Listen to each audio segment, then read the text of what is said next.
guys, welcome to my vlog. This is my tip number 8 na tayo mga kapinis, no? Laging mataas sa kanan, no? 8, parang baliktad sa camera. So, ang ating itatakil ngayon ay yung sa Article 30 naman, yung tinatawag natin ball return to the backward. Paano po ito nangyayari, ano? Kapag ka po yung isang player o A1, nato na po siya sa front court, meron na po siyang tatlong elements. Meron ng team control, siyempre may players control na po yan, plus bola, plus dalawang paa po ay nasa front court na.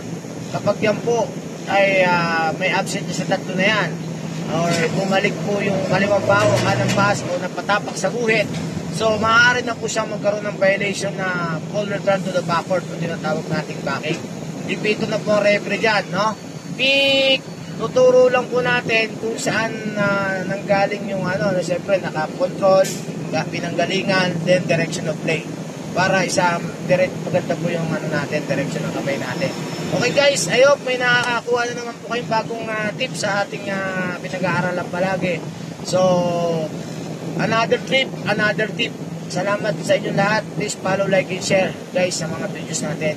Bye bye, God bless.